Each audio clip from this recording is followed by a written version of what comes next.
वो आगे बढ़ने की कोशिश कर रहा है लेकिन पैरों की बेड़ियां उसको रोक रही है।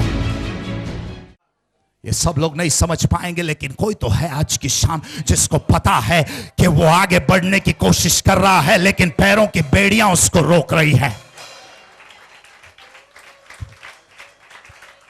कोई तो फंसे हुए हैं एक ऐसे घर में जहां सब राक्षस है। हाँ, ये बात सब नहीं समझ पाएंगे लेकिन कोई कोई जान पाएगा कि मैं आज किसकी बातें कर रहा हूं। आपके कदम शाम को घर पे नहीं जा रहे हैं, क्योंकि जैसे ही आप घर में घुसते हैं कुछ ऐसे चेहरे आपको नजर आते हैं जो आपको पसंद नहीं करते, लेकिन आपको फिर भी मजबूरन उस घर में जाना पड़ता है क्योंकि आप अटक गए हो।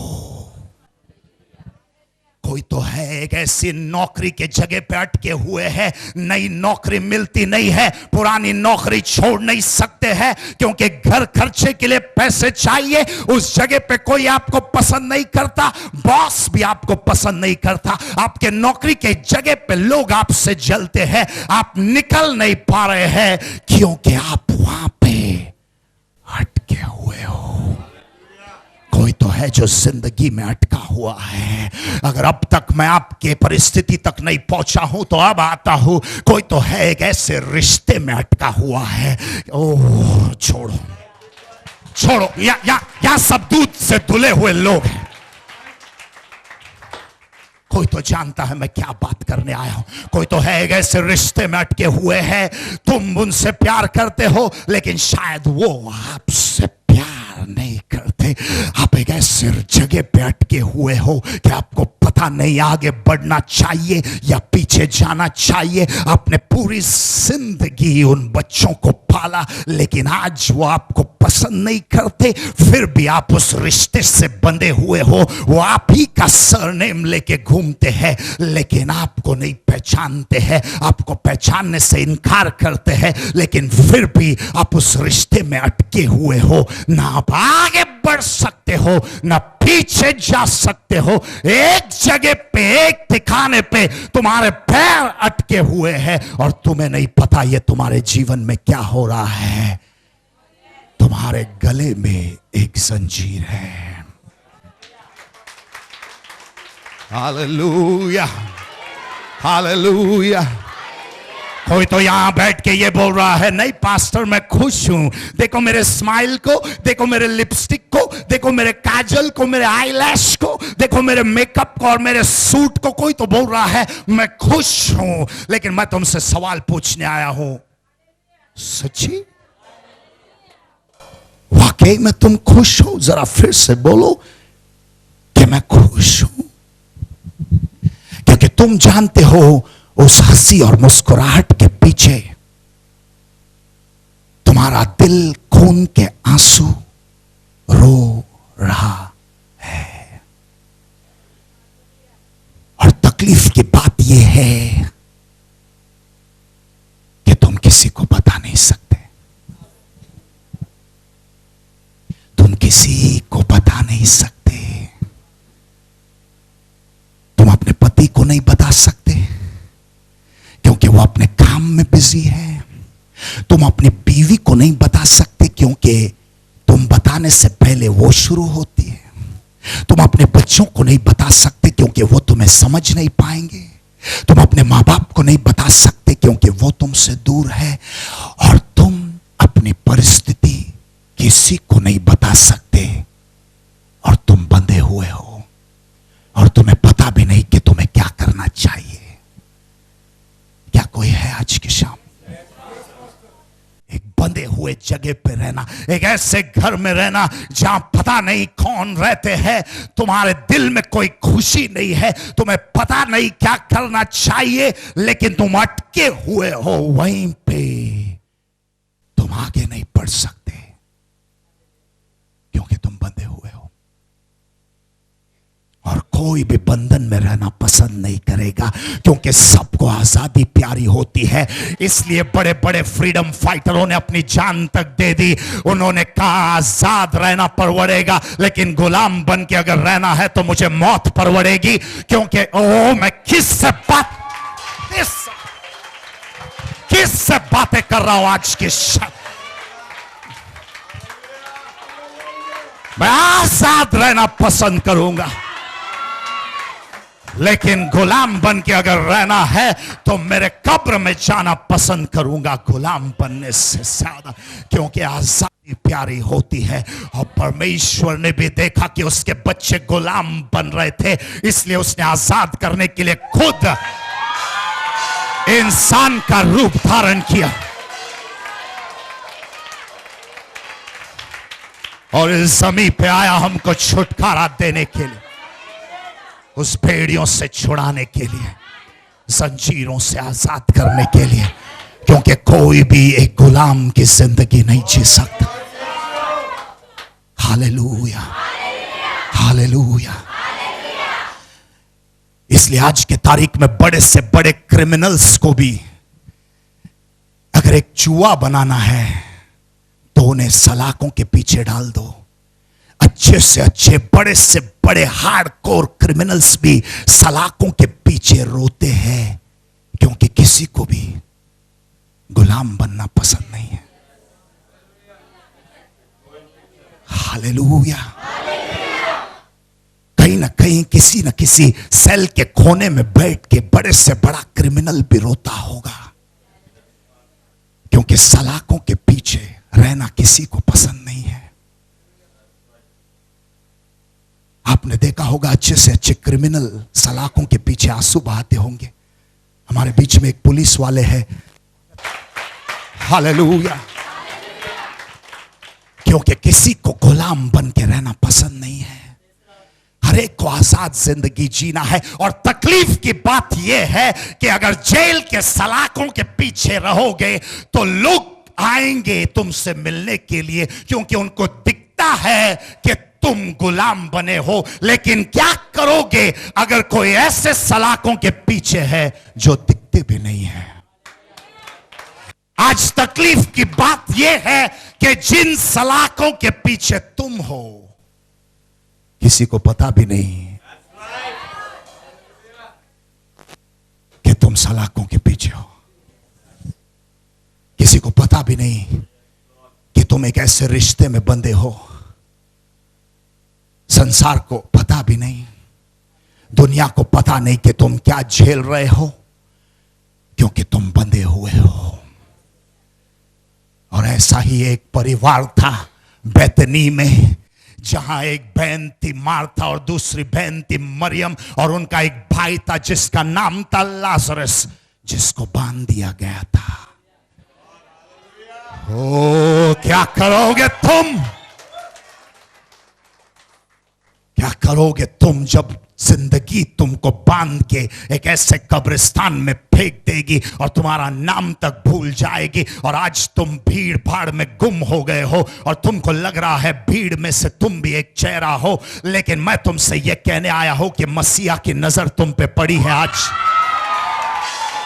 आज परमेश्वर की नजर तुम पे पड़ी है, और आज के बाद तुम एक और आंसू नहीं रोने वाले हो, क्योंकि तुम्हारे रोने के दिन खत्म हो गए हैं और एक नई जिंदगी आज शुरू होती है। Hallelujah. Oh, thank you Lord. कोई तो जानता है आज, किसी को तो मुक्ति मिल रही है आज। ओह, किसी को तो मुक्ति मिल रही है। Hallelujah, hallelujah. कोई तो आजाद हो रहा। अगर किसी एक व्यक्ति से भी आज परमेश्वर बात कर रहा है तो सफल है आज की पूरी सभा। अगर कोई एक बैठा है यहां, हालेलुया। एक हफ्ते से इस बहन को बहुत तकलीफ होती थी। हाँ। और पूरा मतलब शरीर में पूरा बोझ जैसा लगता था, और पूरी तरह से निकल गया। सब प्रभु को धन्यवाद। एक हफ्ते से आपको ये तकलीफ थी, क्या हो रहा था? मेरे को ना बहुत शरीर में से कांपे जैसा होता था। हाँ। दर्द बहुत होता था कमर में, इस पूरा शरीर में। हाँ। मेरे को समझ में नहीं आता था, चक्कर वक्कर आ जाता था। फिर आया ना आपका वचन सुना, एकदम अच्छा हो गया। मेरे वचन सुन के आपको अच्छा लग रहा है? बहुत अच्छा हो गया। मैंने कहा वचन सुनते समय आपके हड्डियों में ताकत आएगी, मैंने बोला था। ताकत है सर, फिर से ताकत आ गया है। बहुत ताकत, तंदुरुस्त महसूस कर रहे हो आप? बहुत तंदुरुस्त, अच्छा लग रहा है। आमीन। अपने हाथ को ऊपर उठाए। हे परमेश्वर, आने दे तेरा महान अभिषेक और दे दे छुटकारा। ओ तेरी आग, तेरी उपस्थिति, तेरी महिमा। और दो बहनें थी और एक भाई था जिसका नाम लाजरस है। दो बहनें एक भाई, लेकिन जब मौत आई तो बहनों को नहीं उड़ाई लेकिन भाई को उड़ाया। क्योंकि एक चीज मैं आपको कहने आया हूं, शैतान औरतों के पीछे नहीं पड़ा हुआ है, वो तो मर्दों को उड़ाने के चक्कर में है। नर्क में शैतान के हिट लिस्ट में मर्दों का नाम सबसे पहला लिखा हुआ है, क्योंकि उसको इतना पता है अगर मर्द को उड़ा दे तो औरत तो ऐसे ही मर जाएगी रो रो के। इसलिए तुम्हारे जीवन में सबसे ज्यादा तकलीफें तुमको अपने मर्द से, हालेलुया, तुमको अपने मर्द से सबसे ज्यादा तकलीफ है। क्योंकि शैतान को पता है अगर मर्द को उड़ा दे, इसलिए सेना में भी जाकर के बॉर्डर पे इतने सारे मर्द मर जाते हैं। शराब के मैखाने में जाओगे तो 99% मर्द मिलेंगे तुमको। मर्दों को ड्रग्स की आदत और शराब की आदत और तंबाकू की आदत और सिगरेट की आदत मर्दों को ज्यादा है। मैंने बहुत कम सुना है कि औरतों को हार्ट अटैक आया, लेकिन मैंने बहुत ज्यादा सुना है कि किसी अंकल को या किसी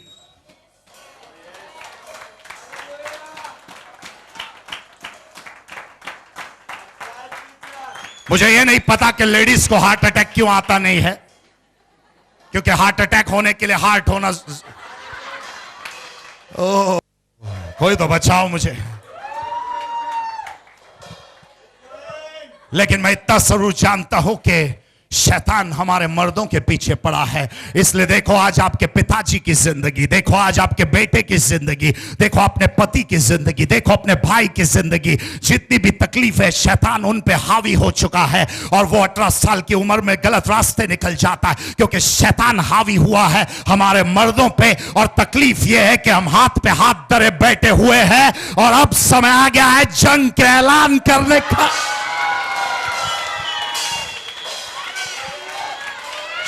शैतान के खिलाफ एक ऐसी जंग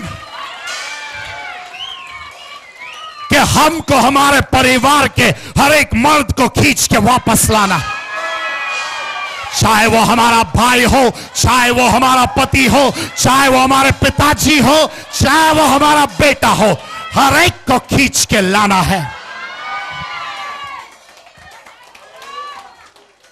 हालेलुया, हालेलुया। तुम देखोगे कि 75, 80, 85 साल की बूढ़ी मां आपको देखने मिलेगी, लेकिन 65 के बाद आपको कोई आदमी नहीं दिखेगा, क्योंकि 60-65 में आदमी पहुंच जाता है ऊपर। उनकी आयु होती है 60-65 तक, खत्म हो जाते। कोई बूढ़ा दद्दू नहीं दिखेगा, लेकिन एक बूढ़ी आजी जरूर रहेगी घर के कोने में पड़ी हुई।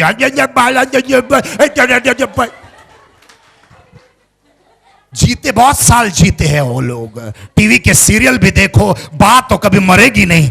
400-500 साल जीते हैं, नई नई साड़ी पहन के जीते हैं वो लोग। हालेलुया। 100, 200, 300 एपिसोड की एनिवर्सरी मनाते हैं डायरेक्टर प्रोड्यूसर लोग, लेकिन बुढ़िया जिंदा है। Hallelujah, praise the Lord. उनके अंदर इतना स्टैमिना होता है। अगर कोई यहां बैठ के ये बोल रहा है कि पास्टर एक सांस में इतने शब्द कैसे बोलते हो, कोई बूढ़ी आजी को जाके मिलो, देखो एक सांस में कितने शब्द तुमको गालियां देते। जितना एनर्जी और स्टैमिना उनके पास है, हमारे पास 1% नहीं होगा उसका। यकीन नहीं आता तो किसी आजी को जाके छेड़ो, पता चलेगा। बगैर दांत के काटेगी वो तो, बगैर दांत के आजी काटती है। हालेलुया। कोणी आजी आहे तो माफ करा, सब आगे बाद मिलेगा। हालेलुया। कहने का मतलब यह है कि शैतान ने मर्दों को उड़ाया है, मर्दों को उड़ाया है। आज अगर आप टेररिज्म में देखो तो 90% मर्द है, गैंग वॉर में देखो तो 99% मर्द है। हर जगह जाके देखो, अगर कोई तबाह हुआ है तो वो मर्द है, क्योंकि शैतान को पता है अगर मर्द को खत्म कर दो औरतें ऐसी ही खत्म हो जाएगी। Hallelujah, praise the Lord. कोई तो है यहां बैठा हुआ और ये बोल रहे हैं मेरे जीवन में तो कोई मर्द नहीं है। इसलिए तो नहीं है कि तुम्हारा मर्द तुम तक पहुंचने से पहले ही उड़ गया। हालेलुया। शैतान का पहला अटैक है हमारे मर्दों पे। आदम को अटैक करने के लिए एवा को भेजा, लेकिन यह देखना है आदमी के ऊपर जो अटैक करता है शैतान, वो किसके द्वारा करता है।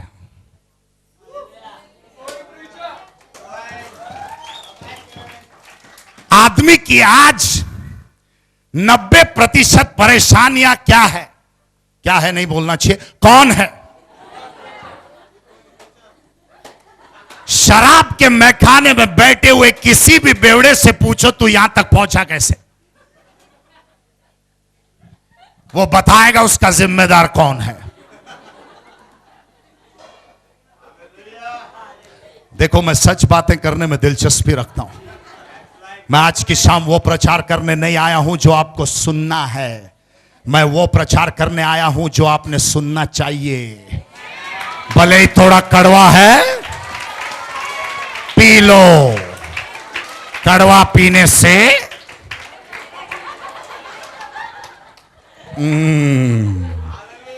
हालेलुया। आज तक जितने भी मर्द मेरे पास आए हैं इतने सालों से परमेश्वर की सेवकाई में, जितने भी मर्द मेरे पास आए हैं उनको ज्यादा करके पैसों का तकलीफ नहीं था। अगर पैसे कम भी थे तो वो बोले गुजारा कर लेंगे पास्टर, इससे कोई तकलीफ नहीं है हमको। उनको जॉब का भी उतना तकलीफ नहीं था, उनको किसी और चीज का उतना तकलीफ नहीं था, लेकिन एक तकलीफ बताते थे मुझे, बोलते थे क्योंकि शैतान हमारे मर्दों को उड़ाना चाहता है, और वो आपके ऊपर जब अटैक लाएगा तो वो देखेगा कि आपका सबसे करीबी कौन है, और आपके ऊपर हमला करेगा आपके सबसे करीबी से। और अगर आपकी शादी हुई है तो आपका सबसे करीबी है आपकी औरत, तो जब वो आपको अटैक करना चाहता है तो वो खुद नहीं आएगा, वो आपकी बीवी को सुपारी देगा। Hallelujah, hallelujah.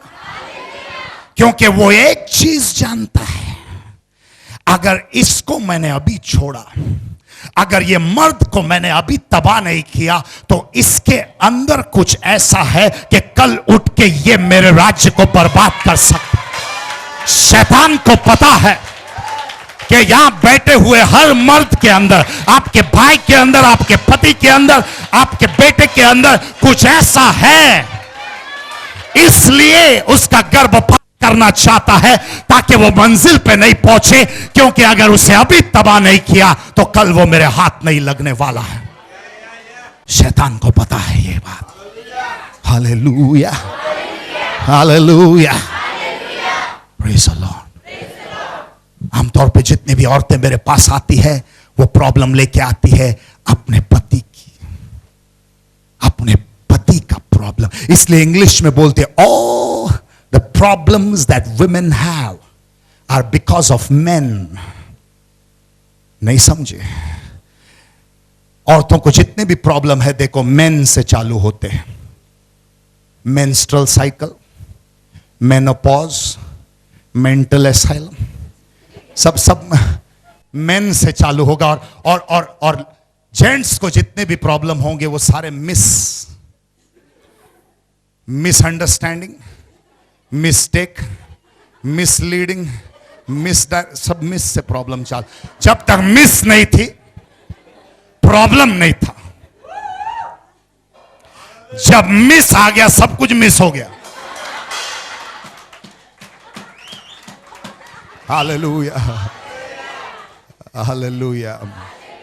मर्द खुश हो रहे। बहने मैं आपके साइड में भी हूं, डरना। अभी आ रहा हूं।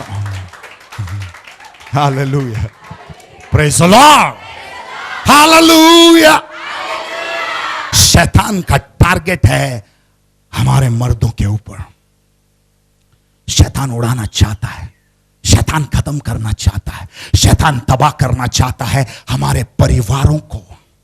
उसको ये नहीं पड़ी है कि आप कौन सी नौकरी करते हो और कितना कमाते हैं।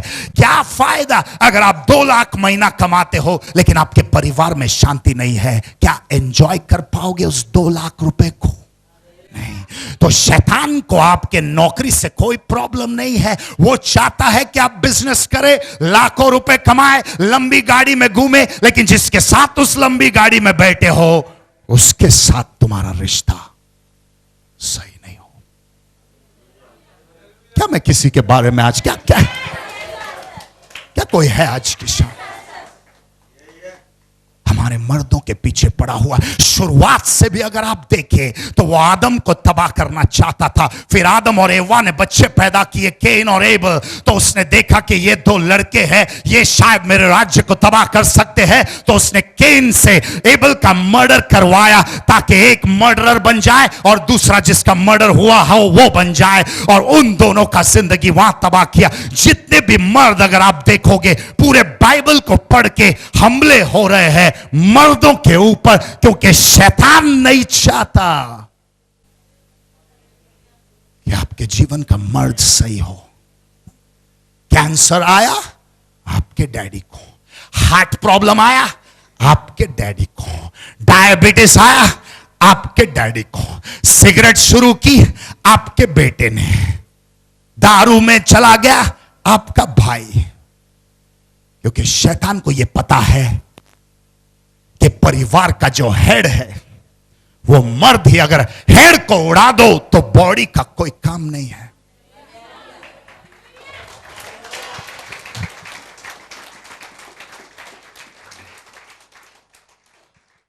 8 दिन से इस बहन को मतलब डर सा महसूस होता था। 8 दिन से? हाँ, क्योंकि उसने एक औरत को जलते हुए देखा था। किसको? एक औरत को जलते हुए देखा था। जलते हुए देखा। हाँ, तो उसके दिल में वो दर्द बैठ गया था और घबराहट हो गई थी। आज वो पूरी तरह से निकल गई, इसलिए प्रभु को धन्यवाद दे रही है। ये हादसा कितने साल पहले हुआ था? 8 दिन पहले तुमने किसी को जलते हुए देखा और तुमको डर लगने लगा। अभी क्या हो रहा है? कुछ नहीं, अच्छा लग रहा है। वो डर निकल गया है? इतना डर के क्यों बात कर रहे हो? आ गया। अपने हाथ को ऊपर उठाना। तेरे छुटकारा तेरे नाम से, और होने दे आजादी और होने दे मुक्ति तेरे नाम से। ये बहन को 2 दिन से चक्कर आती थी, आज वो चक्कर पूरी तरह से चले गए, इसलिए वो धन्यवाद दे रही है प्रभु को। 2 दिन से? ये सब लेडी लोगों को चक्कर क्यों आ रहा है यहाँ पे? कुछ खुशखबरियां तो नहीं है यहाँ पे? यस। और ये कह रही बहन की जब से वो यहाँ आई है, इनसे जुड़े हुए जितने भी परिवार है वो सारे आशीषित हो रहे, इसलिए प्रभु को धन्यवाद दे रहे हैं। क्या हो रहा है जब से यहाँ आए हो? क्या हो रहा है? मेरे बहन गांव में रहती, पंढरपुर में। मैं पेटिशन में लिख डालती थी। 2 साल से पेट दुखता था। फिर पेट बांध के सोती थी। अभी प्रभु ने ठीक किया, पेटिशन में लिख के डालती थी। वो बोली ठीक हो गए। मैं अच्छा, प्रभु में पंढरपुर में रहती थी और यहाँ पे उन्होंने प्रार्थना के लिए कहा था और वो ठीक हो गई है? मैं लिख के डालती थी। आपने लिख के डाला था यहाँ पे प्रार्थना के लिए? और वो आजाद हो गई है वहाँ पे? आजाद हो गई। कभी फोन किया उन्होंने? कभी बताया उन्होंने ठीक हो गई? फोन पे बताया, मैं फोन किया। फोन पे बताया आपको? हाँ, गए महीने में वो आके गई। जल्दी वापस गई। मैं बोली चल, तो बोली बाद में आके मैं गवाही दूंगी, तब तक तू गवाही दे। मेरे बोली अच्छा, वो भी आके देगी, तब तक आपको गवाही देने बोला है।